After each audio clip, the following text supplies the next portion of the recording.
What's up, guys? Welcome back to Let's Play Dragon Quest Heroes! Alright, we're going for an extra long episode today because I have a lot to cover. So we're going back to Grannet. I actually managed to purchase all the abilities I wanted to get for Jessica and Yangus. I did that off screen. I realized that I didn't do that before starting the previous level, which I demonstrated them in. And that was really, that was kind of a shame because I couldn't really show off, you know, what they're really used for. So we're going to be showing that off today. Now, this is another defend chapter. We have to protect the Yggdrasil root again.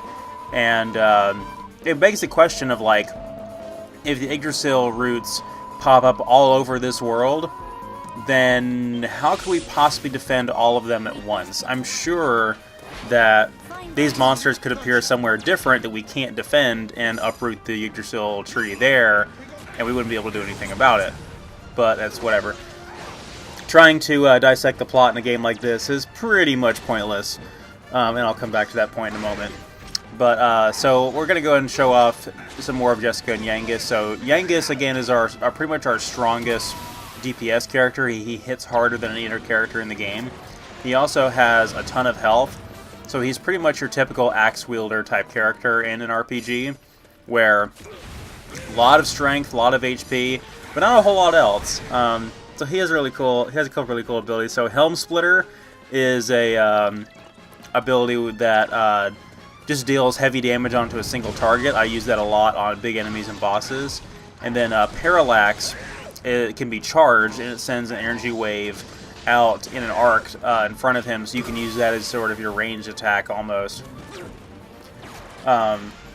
He has another ability, I think it's called Defending Champion, which essentially allows him to turtle up and tank.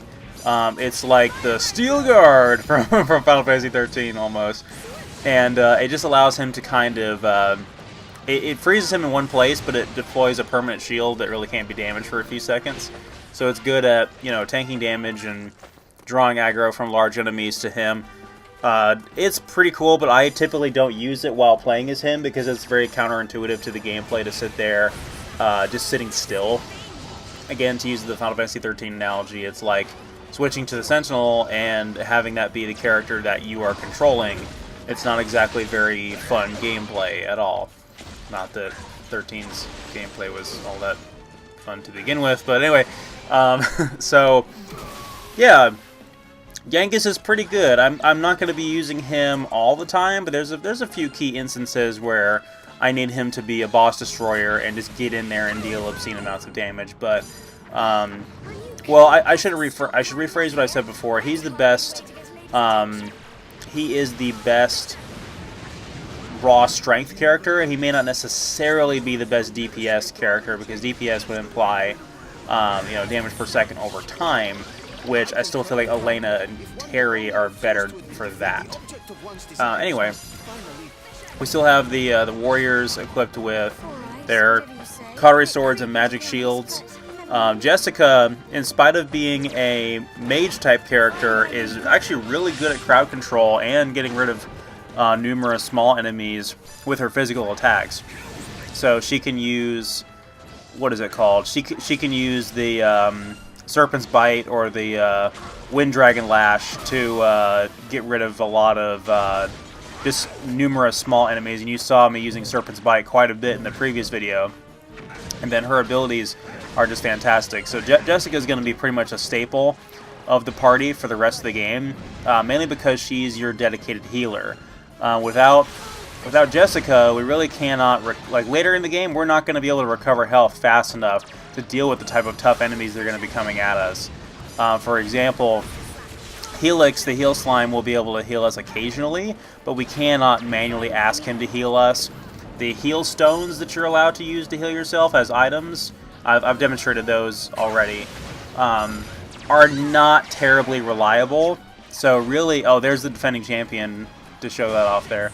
Yeah, really we need to rely on Jessica's hustle dance in order to heal us. So you may see me occasionally switch over and control Jessica in order to cast that, but I usually will just rely on her to heal us on her own, and she's actually pretty good at that. It's kind of funny when you think about it because I largely prefer the Dragon Quest games that allow you to have direct control over your party's inputs. I don't like the tactics system in Dragon Quest, so that's one of the reasons why I vastly prefer the DS version of Dragon Quest IV as opposed to the NES version that had the tactics system. And I know Dragon Quest VI is supposed to have the tactics system as well, which I'm not a fan of. But supposedly Dragon Quest VI is really good, so we'll see when I finally get around to finishing that how I feel about it. And maybe there's a way to turn it off, who knows. I just know I prefer to have direct inputs, and people that play both versions can tell you, you know, the benefits of having direct inputs. You can really exploit a lot of different strategies better that way. Alright, so there's another demonstration of Yangis's coup de grace, the Axes of Evil. So one thing you may notice there, you'll see the total amount of damage that our coup de grace does, and we're getting a lot of these like very tough sub-boss type enemies now. And unfortunately, the damage output from our coup de grace is really not enough to snuff these guys out anymore. So pretty soon we're going to discover a way to increase that. So more on that later though. But basically we will have to, our power is going to have to scale as the game goes on. So I didn't do too great of a job of defending the Yggdrasil root this time around. Like, it really took a lot of damage. Of course, I have a troll monster token now, so I may go ahead and deploy that, because that would be a really, really great tank against the enemy here. So Jessica has an ability right there called Whip Crackle. It is a it is not crack elemental, it's not ice elemental, it's electric, so it's zap elemental. She also has this ability. Yeah, I don't know what to say about that. It's literally called Sexy Beam, and it doesn't really do a whole lot. I don't tend to rely on it very much, and that's another one of those reasons why I would prefer to have direct inputs over her, because I would hate for her to start wasting her MP using that instead of using Hustle Dance. But yeah, Jessica's overall a great character. If you guys know of any uses for Sexy Beam that I don't really know about, definitely let me know, because, you know, I have it for her, but I don't really see the purpose of using it when I can use other better abilities that she has. So, a couple of small enemies that are all that remains now. We're just about done with this defend chapter. Again, Whip Crackle for her is a pretty great example of how how she can be good at crowd control and dealing with large groups of small enemies, because she deals pretty good damage. It's just, you know, they really emphasize that she's a mage-type character. Who says the healers can't be badass? Also, this might be the last time you see me use Isla for a while. I may level grind with her off screen, because I want to get her like at least to level 20. But I really don't see myself being able to use her practically in these next upcoming chapters, because the game is going to get a lot more challenging pretty soon. She's up to level 18 right now, which is pretty good. But I want to probably at least get her to level 20. And then I'll table her for a little while until that ever-crucial chapter where she is required to be in your party. So I think what I'm going to do now, I'm going to take in a couple side quests. I wanted to show this on screen, because when we turn in this side quest, we're going to get a very important reward. So one thing you may be noticing at this point in the game is that we're about maxed out on our ingredients in our inventory. So our inventory can only hold so much capacity when it comes to ingredients and equipment. So by turning in that side quest, we just increased our maximum capacity for our inventory for ingredients. So that's really cool. That includes like trash loot that's used for crafting, for, you know, just to sell it for money. Things like that. So if you use the alchemy pot and you want to make some accessories with it, definitely take advantage of that. You probably use it more than I do, frankly, and I'm going to bring in Terry, by the way. That's why I'm here. I'm kind of looking for somebody to replace Isla for now. Anyway, yeah, use the alchemy pot, but I just kind of forget to use it, because early on, unless you really go out of your way, there's really not a whole lot of accessories you can get in the early game that make it worth it. So I'm kind of against, you know, holding on to a lot of that loot, but at the same time, I want to make sure I have enough space, because if you pick up more loot than you can hold, eventually you will have to discard it. in order to even deploy into a new map, because you can't deploy into the field with a maxed out inventory. Or with a inventory that's beyond its capacity, if you're over encumbered, as they say in those Western RPGs.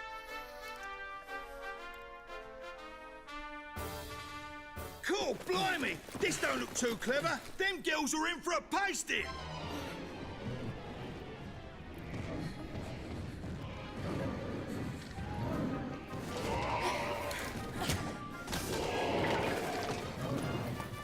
Keep your wits about you, Nera. I ain't about to let us get got after all we've been through. And neither am I. We have someone special to be getting back to after all.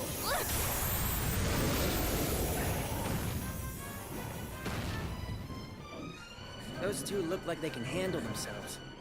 But it won't make any difference. Not against numbers like that. Then we must come to the aid of these damsels in distress. To arms!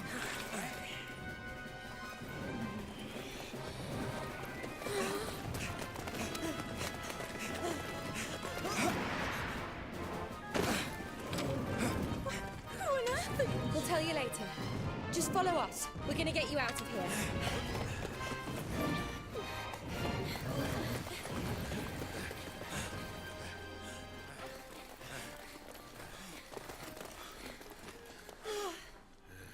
I think we're safe for now. Yes. So, who did you say you were again? Beryl, I'm the daughter of the foreman of Grannet.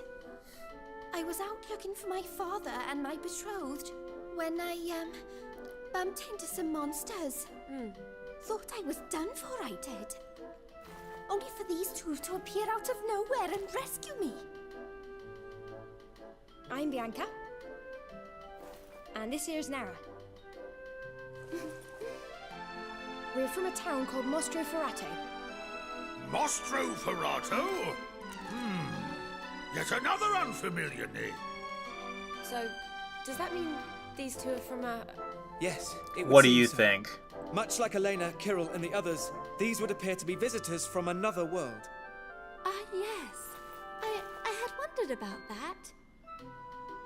This place, it doesn't look like anywhere we've ever been in our world. And we've been almost everywhere.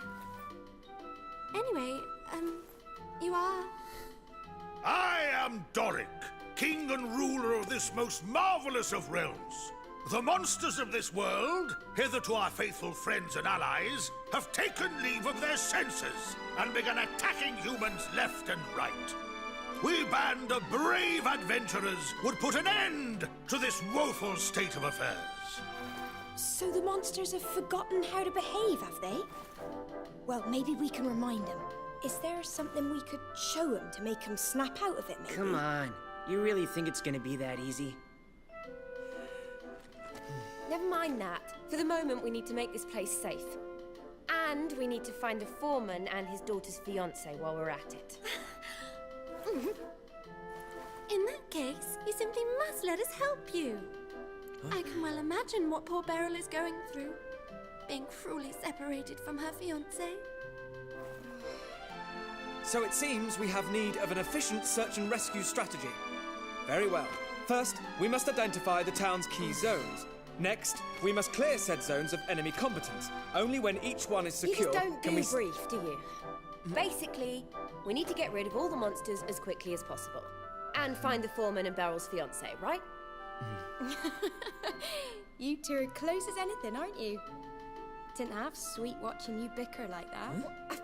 But, seriously, we've just known each other a long time is all, right? Right. Childhood friends. It's often the way. Or at least, that's what I'm told. Right, let's get going, shall we? We got us a dad and a fiancé to find. We do. Alright, so we now introduce 3 new characters. Beryl is the daughter of the foreman of Grannet, who is not playable. She's just a plot character for Dragon Quest Heroes.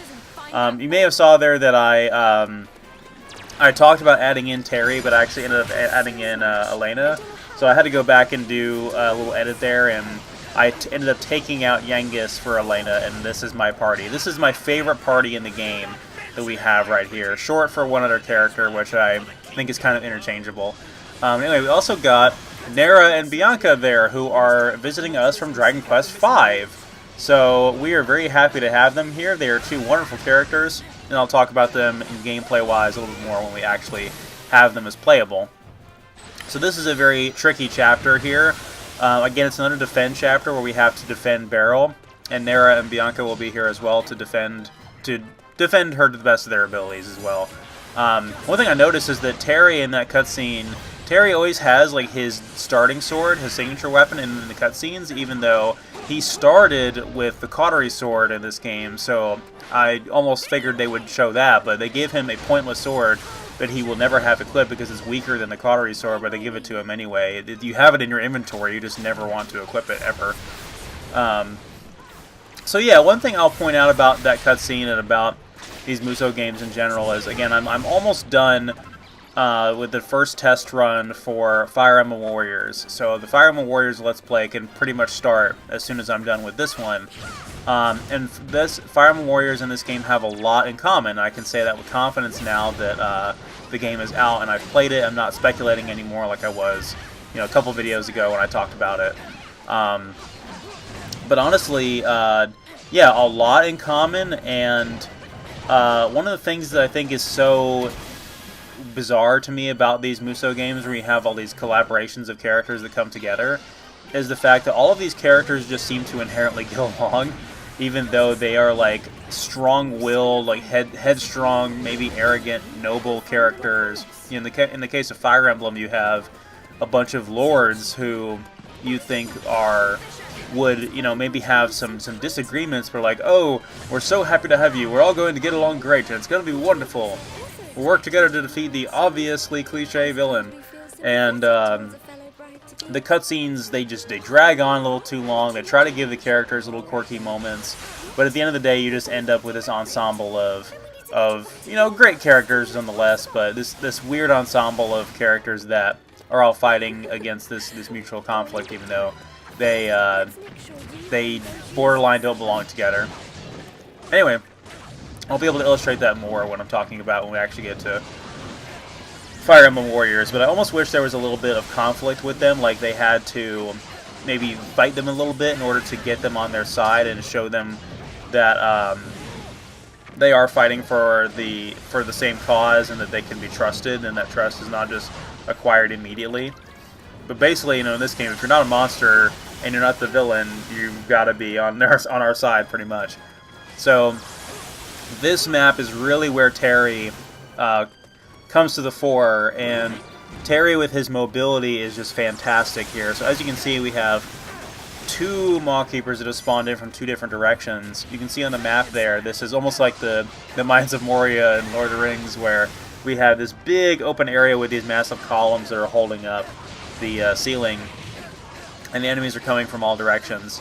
So we have to kind of strategize, how are we going to best defend Beryl, so we can deploy some of the strongest monster tokens around her, sort of as defense. I've got that Saber Cat deployed right now that's going to be fighting back against this golem and maybe that troll. I did a lot of damage to that troll, but it's still on its way over here. I backed off from it because I knew it was going to be slow and take its time getting over here, and I wanted to address some of the other stronger enemies first. That golem might be a good defensive monster to deploy as well. But yeah, really, you got to be careful about enemies coming from different directions. Make sure that you have somebody posted there, one of your monster tokens posted there as a defense. And again, these Maw Keepers that are the shielded knight enemies, the living armor or whatever they're called, they're really annoying, especially with any of the warrior type characters like Terry or Aurora or Lucius. Just being able to attack them and not hit their shield. But you guys see here how good Terry's DPS can be, because he's taking out these guys really fast, and he's using the somersault to get all the way back over here, and his mobility is just incredible. All right, so that troll has finally made its way up here. if I have enough. The only thing is I'm running out of MP so fast because every time I use Falcon Slash to create the after images, you know, I use a lot of MP to cast Falcon Slash. Of course, now we're in high tension, so I can pretty much cast it for free, which is really going to help me deal a lot of damage and keep those after images going until I unleash my coup de grace. There's also another Hunter mech here, which can be really aggravating, and the Hunter mechs don't do as well in close quarters, which is pretty nice. Lightning storm. There we go. Yeah, he's stunned now. This should be the end of him. Yeah, this can be one of the first really challenging maps in the game. I actually did fail this on one of my test runs. We have those obnoxious hands there. I'm going to try to use...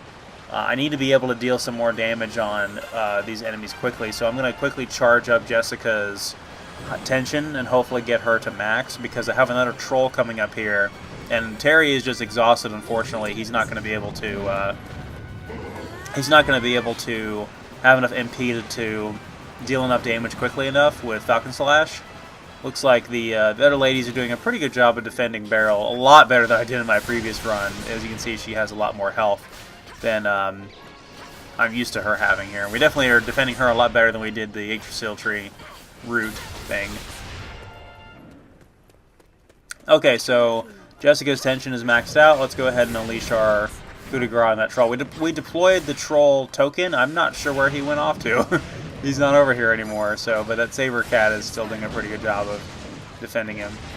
There's also another, like, you don't want to, you know, blow your load too quickly on these trolls either, because there's another even tougher enemy that's going to be coming at the very end of this.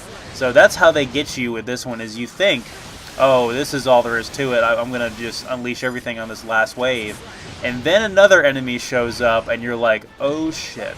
So we definitely are going to have to be prepared for that when it happens.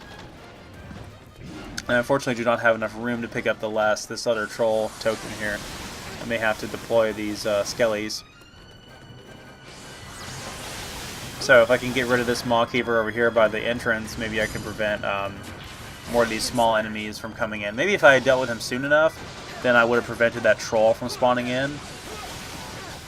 But either way, I'm not terribly worried about it. No pun intended there. Oh hell, it's Dragon Quest. The puns are always intended. She's gone and got herself surrounded again. We better do something. The localization team on these games must have had a blast, because all of these puns have got to be, you know, the English doing. There's no way that these puns would be, you know, in the Japanese translation, because puns don't really work that way in Japanese, especially they don't really make puns out of English words in that way. Last Maw Keeper down here, so we should be getting the last wave notification pretty soon here, and we should be able to fight that tough enemy. Anyway, Happy New Year's, guys. Merry Christmas, Happy New Year, whatever. These are going to be the last videos I'm going to be uploading in 2017. So I really appreciate every single person that followed me this year, that put up with my shenanigans, and, you know, even though the Dragon Quest Heroes Let's Play itself is really getting, you know, really poor views compared to what I would like and compared to some of the other LPs that I've done this year, I'm still having a lot of fun with it, and I'm still going to see it through to its conclusion, and I really do appreciate everyone that is watching. And hopefully it will continue to gain some traction as I go forward with it. So, 2017 has been great. I'm probably going to make a Final Thoughts 2017 video. I will probably do that next week, because I don't really have all of my thoughts together now, so I'm probably going to write like a little script for it and get it ready, and I'll do that next weekend when I've had some more time to think about it. This weekend I'm mainly going to be focused on Dragon Quest Heroes videos, one Boss Threat 3 video, and I may do another review of another Star Wars Bandai model kit. We'll see what happens. That would be pretty cool.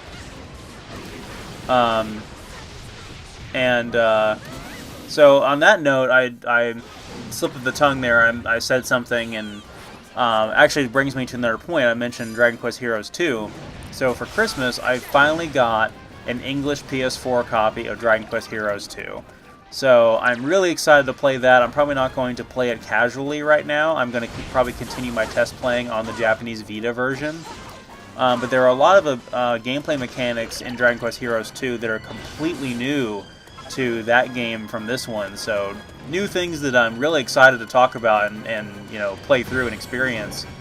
But new things that are going to be difficult to adapt to without some kind of translation. So maybe I will play a little bit of the English PS4 version to kind of get the idea of what those mechanics are about, and then you know, continue my playthrough of the Vita version. I just want my final Let's Play to be the English PS4 version, of course.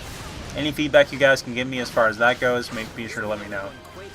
Alright, so here's the big bad guy. Here is the enemy that is going to really scare the crap out of us in this fight, and that is the Haxorus. So this is a very, very tough enemy. The raw power of this guy's physical attacks is definitely something to be worried about. He can knock one of your characters out really fast if you're not careful.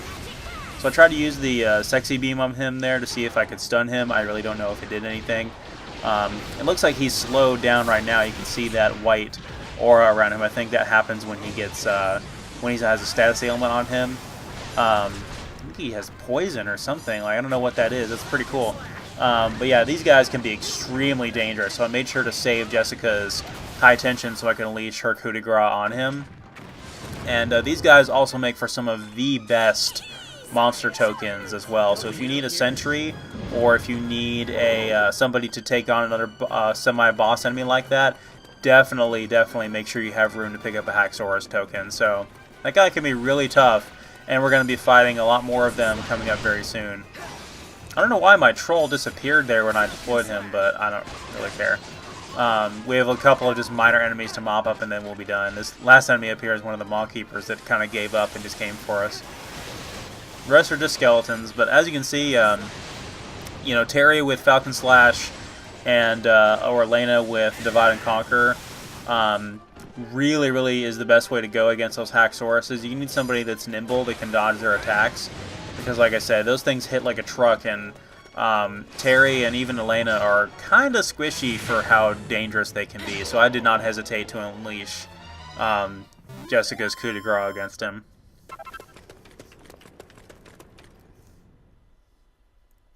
Alright, job well done. Look who wins again.